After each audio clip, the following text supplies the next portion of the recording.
Is the ANC finally waking up?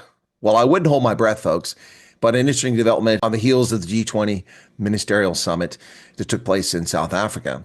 Welcome back once again. This is Chris Report, and he assured me that since I'm in town in Boulders, folks, this is Chris Wyatt reporting from South Africa.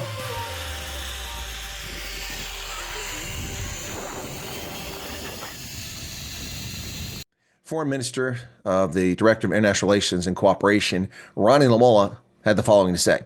In this meeting, we had a changed affair from the U.S. Embassy in South Africa. Dana Brown, who participated on behalf of the USA, the U.S. participated in that capacity, and they participated throughout and left when all delegates left. So there was no boycott. They were here, participated, and we appreciate their presence because they are full G20 members. Well, gee, thank you, Johnny come lately, tiny little economy, South Africa, rounding error for the BRICS, telling us that we're full G20 members since we founded it. It's comical. But the changed tone and tenor from the man who ran off to Deutsche Welle and called the United States racist for the executive order that President Trump issued, when he can clearly read and understand what the expropriation without compensation law says, nil means zero. And in an effort to play the role of communist taskmaster and mislead propagandists in the vein of Karine Jean-Pierre and Jen Psaki, Ronnie Lamola fibbed to the world. It is misinformation. I can lay it down to that, and maybe, obviously, a racist agenda. Well, calling us racist. Now, a different tone. Is there a change in behavior amongst senior ANC leaders? If there is, you know that they're having a hard time swallowing this crow. Now, this all comes after U.S. Secretary of State Marco Rubio did not go to the G20 ministerial summit over tensions between the two countries. The Independent Line claims that those tensions relate to the Controversial Expropriation Act. In fact, they're not. That is but one small piece of why the situation is there. The situation predates President Trump, and it is something a bipartisan group in the House of Representatives tried to get looked at over a year ago on February 6th with the introduction of a resolution to pass as a law to review the relationship with South Africa. Unfortunately, because the Democrats led the Senate and the White House, that never saw the light of day beyond that bill being proposed.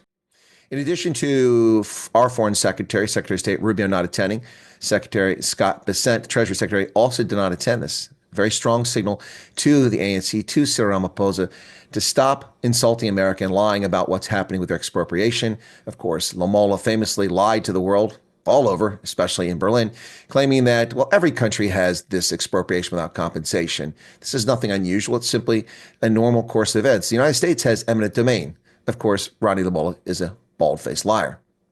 Bald-faced liar. The safeguards that have been put by the law are not something unique to South Africa. In the US, they have it as eminent domain. The United States does not have expropriation without compensation. The Fifth Amendment of the Constitution guarantees compensation for property taken in the public interest. Otherwise, it cannot be taken.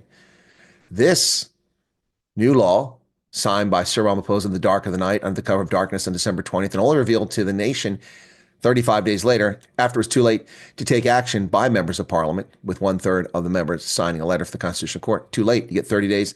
He didn't announce until 35 days later.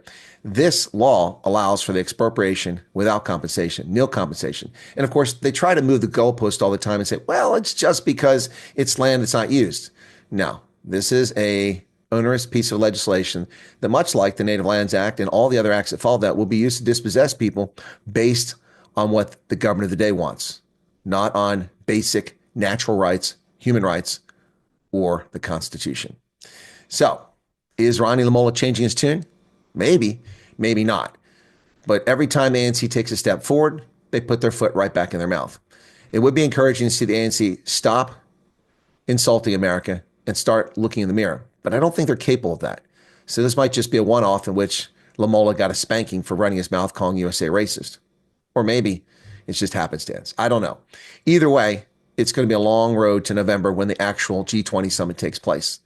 Let's see what happens, folks. What do you think? Will the ANC grow up, or will they continue to insult America and continue to work against the United States national security interest and against the dollar?